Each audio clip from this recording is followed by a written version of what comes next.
Welcome back to 5. My name is Stephen Howson. It's me, Rio, and Joel looking back at everything that happened in another absolutely balmy weekend of Barclays. In at number 1, Leeds hammer blow.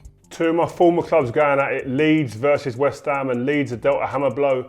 West Ham run out 2-1 winners, man. Listen, David Moyes is absolutely flying. He's got this team going, he's got this team playing to a certain style of football that is David Moyes. They work hard and they grind out results. This is what they do. This week we saw Leeds slip to a 4th defeat in 6 games to kick off the action on Friday night, playing against West Ham. As West Ham continued their pretty impressive league form of late. The 2-1 win boosted West Ham up to 6th place, just 5 points off leader Spurs, and secured back-to-back league away wins in the process. For Leeds, the problems continue from set pieces again. Excluding penalties, Leeds have conceded 7 goals from set pieces this season, which is the joint most alongside Leicester. In the contrary, no team has scored more set pieces than West Ham, with 8 in the league this season, and that's down to Suek and also Agbonna's headers. They've got some good players. Declan Rice, I think, at the moment is a standout player. He's absolutely dominating the centre of the park. The first half against Man United, he done all right, done well. Against Leeds, very, very good. Solid performance, and I think all round he seems to just be flourishing and it really blossoming into a top player. Leeds are just a bit indifferent. You just don't know what you're going to get at the moment. They started the season like a house on fire, and all of a sudden, bang, they just get a few indifferent results, and you just think, wow. Especially when you're the home team, Leeds will be expecting to win and dominate, but it just hasn't been coming off. I think they had a couple of decent chances. Another day they go in and it's a different result, but I think West Ham, at the moment, they look to be a team that are just capable of just grinding out the results, and David Moyes is doing a fabulous job. Number 2, dull Manchester derby. The 183rd Manchester derby was an eagerly anticipated matchup, but what we saw did not live up to the billing in any way, shape or form in an empty Old Trafford. Now, luckily, it looks like it's going to be the last time there is an empty Old Trafford, so that's a good sign at least. But the game reflected the fact there was no fans for me. It was flat, it was lifeless, and I think the stark contrast of the last Manchester derby and this Manchester derby being the last time that we was all inside Old Trafford versus this one, which is the last one where there's no fans, they couldn't be further apart. The energy and the drama of the last one with Scott McTominay's last-minute winner versus the absolute drab 0-0 that we saw this weekend couldn't be further apart. The action was slow and the chances were few, and United and City went about the game plan completely cautious. Boring Manchester derby. Normally there's a pushing and shoving. Normally there's a little bit of needle in the game, some goals. This was just a 0-0 bore fest, and at the end, hugs all round. I think it's been well documented on social media that, listen, the new generation are different. We can't expect them to be the same as the way we were. We weren't hugging and kissing no Man City players or Liverpool players when we were playing because it was just a mad rivalry. Didn't like them, didn't like being at their stadium for longer than we needed to be. Didn't want to bump into any City fans during the week or after. And the players, we were amicable. And listen, I get on with Julian Lescott, Vinny Company, among others, Joe Hart, Gareth Barry, all players that have played for Man City in the time. But during the time, we weren't close. Hugs wouldn't have been part of what we were doing. A good shake of the hand, how you doing, mate? And with a grimace but there was an undertone there because we was rivals, simple as that. So I don't understand. No, I don't get the hugging really. It's not something that I would have done. I would have been on people for doing it. But I understand that this generation is different. I'll never forget. And this is what needs to happen. I don't know. Well, listen, when I played for Man United, the first Manchester derby that I played in was at Main Road, the old Manchester City Stadium. We got beat 3-1, I think Gota scored a couple. And they beat us. Come into the change room, I could feel it, I could sense the atmosphere. Sat down, Ruud van Nistelrooy walks in with a Man City shirt, he'd swapped a shirt. So Alex Ferguson went off his head. He went nuts. He didn't go red, he went purple. He went mad, he absolutely flipped. Don't you ever come into this change room after a derby with a shirt of theirs. Ever, don't bring one in this change room. From that moment I knew. I had a feeling before, but I was in no uncertain terms after I left that change room that day that you don't, hugs and kisses and swapping shirts don't happen. Man United versus Man City. just the way it is, man. And that's the way that I was shown at the beginning, and it's the way it continued. The problem is, well, the question is now, is that the law being laid down now by the people that are there? Is there someone looking at a picture of the captain hugging one of their players? Who they might be mates, that's fair, that's fine. Is there someone in there saying, listen, we don't do that here, what are you doing? Who's that person telling him that? That's the difference. I got a question for Rio here. You was obviously a centre-half that was renowned for playing out the back. What do you do when your passing lanes are blocked off, like they seem to be for me at United? United don't seem like we can go direct through to Mason or to Rashford. What would you have done? I don't know if that's really the problem with this team. I think that there are channels for the players to play forward, not either the centre-halves or the midfielders, especially the two deep-line players like McTominay or Fred or Matic when he plays. I think the players in them areas and the centre-halves, I think they take too many touches, if I'm honest.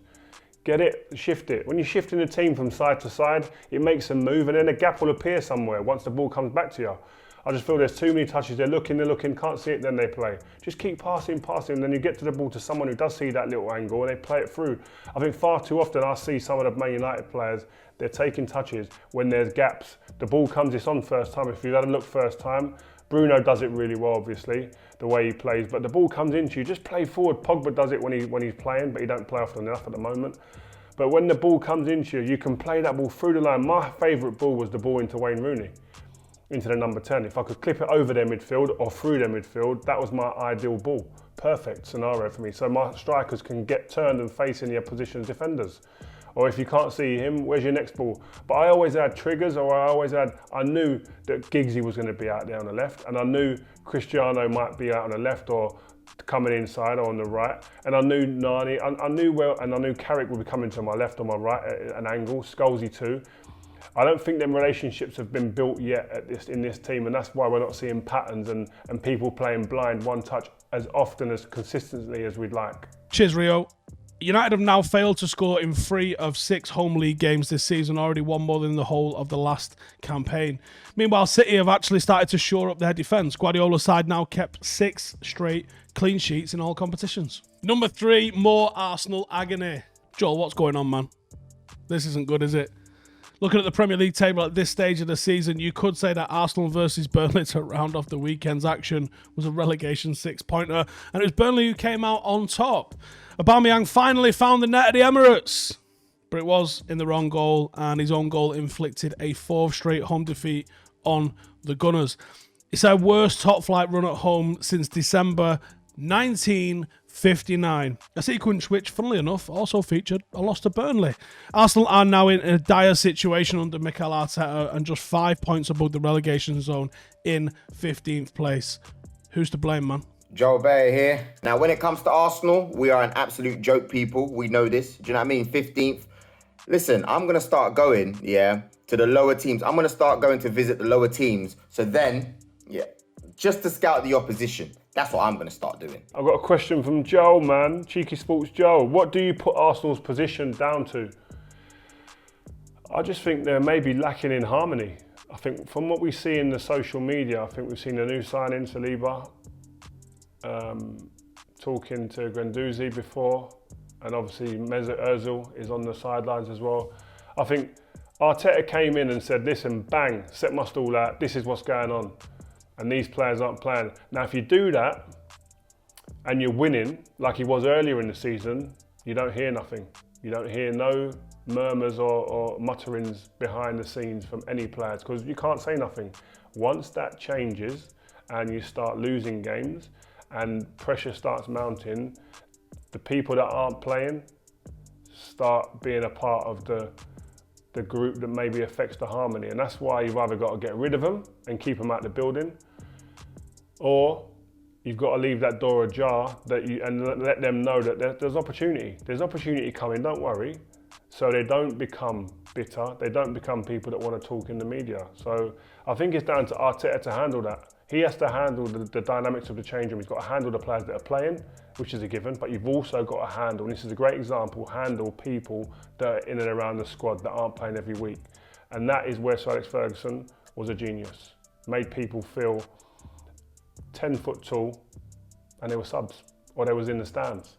He made them feel that he believed in them, that he needed them. You're definitely what he done as well. I will need you all of you, at some point in the season. Yes, there might be consistent starters of 7 or 8 players that start week in, week out, but trust me, the ones that aren't starting that will be needed around December, January time, and then and through that when there's injuries, you are as important. And we all knew that, so we all played our roles. And I think Arsenal, I think that's an area where they're struggling. Number 4, Everton halt Chelsea's run. Everton celebrated the return of fans at Goodison Park on Saturday by ending Chelsea's 14-game unbeaten run. Gylfi Sigurdsson's first half penalty was enough to punish a pretty toothless Chelsea performance. Icelandic midfielder has now scored more Premier League goals against Chelsea than against any other team in the competition. Frank Lampard, 17 games unbeaten. What a run. But you have to give enormous credit to Carlo Ancelotti, the way he set his team up. It was a it was a throwback kind of performance from the from the Everton team. And I think it was forced because he's had injuries in the fullback areas. He's got 2 flying fullbacks who like to get forward, especially Digne on the left-hand side, injured. The captain as well, Coleman, injured. So he throws in 2 centre-halves, new signing, 30-odd million for Ben Godfrey from Norwich, comes in and plays left-back, he's a centre-back, was an enormous performance. And right-back Mason Holgate was tremendous too. In that area. But 2 players that know how to defend, and defending first is their instinctive nature, and they absolutely shut down the wide areas where Chelsea have had a lot of fun, a lot of success in recent games when they're winning, balls coming into the box, etc. But then in the centre of that, you've got Michael Keane, who was immense, outstanding, who's been consistently good recently, and Mina, who was clearing everything as well. And when you're back 4, you have to defend against the big teams, and the teams are in form, and they've done that to a man. But all over the park, they were tremendous. And I thought Calvert-Lewin as well, the way he's playing up front, he's a nuisance, he's hard to play against. I think he must be one of the most awkward, most hardest to play against strikers in the league at the moment. Because of his physicality, the way he runs you down, he runs in the channels, he does a bit of everything. And when the ball's wide, he comes alive. So, but yeah, hats off to Everton. They need to keep this up now. They know they've shown they can do it in a game. It's about continuing that. And Chelsea, I think, will be disappointed, but this isn't anything to throw them off. One game, to go to Everton and lose, listen, that isn't something that's out of the ordinary. Chelsea's record there isn't great. So Frank will be definitely aware of that. And finally, Liverpool stumble at the Cottage. With all the other teams drawing and losing, Chelsea losing, Spurs dropping points, this was a massive game. Good moment for Liverpool to really start turning the screw. And I think we've got to look at the fact that they've got all these injuries, but they're managing to just churn out result after result after result. Listen, I think Liverpool would say we'd want to win this game, but they won't be too despondent or down about drawing the game away from home at Fulham, which is a difficult place to go when they've got fans in there. Yes, they've had obviously 1,000, 2,000 fans have come in this weekend. Well, I think it's given everybody a lift, but the home team definitely got something out of that. You could see there was an intensity with Scott Parker's team. There was an organised unit, and they were listen. They didn't go there and they didn't go there and have an easy ride of it. Liverpool, they were put under pressure at times. There were big decisions, and I think Scott Parker and his team have to take huge credit because they started this season. I think everybody would have had Scott Parker as one of the top first picks in terms of managers getting relieved of their duties. He's turning it around slowly. Listen, to draw against Liverpool, I think all the other teams we've seen find it hard. Hats off, big credit to Scott Parker, and I hope he continues it. Great lad, someone who's diligent, professional, and very honest and open with the way he approaches things after a game, and good luck to him. Very good point against Liverpool. Liverpool were saved by a Mo Salah penalty, and they've now dropped 11 points after 12 league games this season and are nowhere near matching their title-winning form of last season. To put that into some sort of context, Liverpool only dropped 15 points in the whole of last season, and it was up until game week 35 before they lost as many as 11 points. Another lacklustre performance with loads of injuries, it has to be said, has once again reminded us that the Premier League trophy this season is anyone's for the taking. But I'll tell you where it's not going. The Emirates. They're not having it at all. Can United have it? Far too early to say, and probably not. I would think United improving would be happy days for anybody.